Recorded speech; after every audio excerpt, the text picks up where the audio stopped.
ननकाना साहब की एक मशहूर सौगात जिसको कि मनपसंद कहा जाता है, जो कि पूरे पाकिस्तान में इसको पसंद किया जाता है। इसमें ऐसी कौन सी खास बात है, इसमें क्या स्पेशलिटी है कि जिसकी वजह से इसको इतना ज्यादा पसंद किया जाता है। आइए तमाम तर तफसीलात इस वीडियो में जानते हैं। उर्दू पॉइंट की वीडियोस देखने के लिए हमारा चैनल सब्सक्राइब कीजिए और बेल के आइकन पर क्लिक कीजिए ताकि आप हमारी तमाम आने वाली वीडियो से बाखबर रह सकें। अस्सलाम वालेकुम नाज़रीन, उर्दू पॉइंट के साथ आपका मेज़बान यासिर जामी आपकी खिदमत में हाजिर है।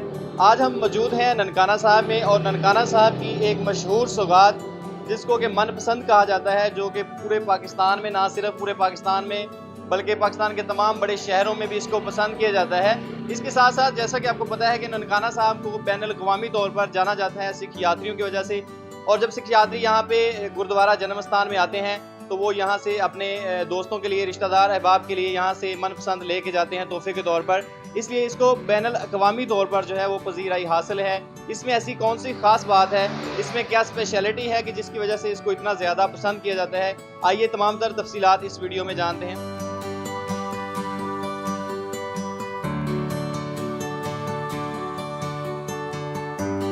वर्कशॉप में पहुंच चुके हैं जहां पे मनपसंद जो है उसको तैयार किया जाता है। तैयारी में कौन कौन से मराहिल शामिल हैं और कैसे इसको जो है वो फाइनल प्रोडक्ट में तब्दील किया जाता है, ये सारी बातें हमारे साथ मनपसंद जो बनाने वाले कारीगर हैं वो हमारे साथ मौजूद हैं। उनसे ये तमाम तर मालूमात हासिल करते हैं। अस्सलाम वालेकुम। वालेकुम सलाम सर। क्या नाम है सर आपका? मेरा नाम राना सजाद साहब। अच्छा सजाद साहब, ये हमें बताइएगा कि ये जो मनपसंद है इसको किस तरह से तैयार किया जाता है, इसके मुकम्मल प्रोसेस के बारे में हमारे नाज़रीन को बताइएगा। सर सब तो पहले तो ਇਹਦੇ ਵਿੱਚ ਖਾਲਸ ਦੁੱਧ ਚਾਹੀਦਾ।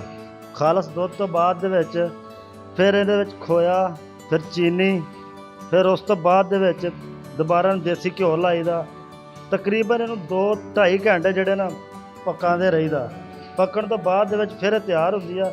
ਫਿਰ 4-5 ਘੰਟੇ ਤੋਂ ਬਾਅਦ ਦੇ ਵਿੱਚ ਠੰਡੀ ਹੁੰਦੀ ਹੈ। ਉਸ ਤੋਂ ਬਾਅਦ ਇਹ ਤਿਆਰ ਹੁੰਦੀ ਹੈ। इसको मुकम्मल तैयार होने के लिए कितना टाइम दरकार होता है, कितना टाइम लग जाता है इसको मुकम्मल बनाने के लिए? कमल ठंडी करने तक जी जी 5-6 घंटे, यानी 5 से 6 घंटे में ये तैयार हो जाती है। जी सर। अच्छा ये बताइएगा कि इसमें इसकी बहुत ज़्यादा इसकी जो पजीराई है कि ये बहुत ज़्यादा पसंद की जाती है बैनुल-अक़वामी तौर पर भी, पूरे पाकिस्तान में लोग इसको खाते हैं। तो ये बताइए कि इसमें कौन से ऐसे ख़ास अज्जा जो आप इस्तेमाल करते हैं जिसकी वजह से इसकी ग़िज़ाइयत में इतना ज़्यादा इजाफा हो जाता है? सर इसमें खोया, खालस खोया डालते हैं और दूध खालस होता है। 2 नंबर काम नहीं होता। जो बादाम पिस्ता वो भी बादाम पिस्ता इसमें पड़ता है और उसके बाद देसी घी है वो भी खालस पाते हैं। अच्छा, देसी घी खालिस इसमें इस्तेमाल करते हैं? जी सर।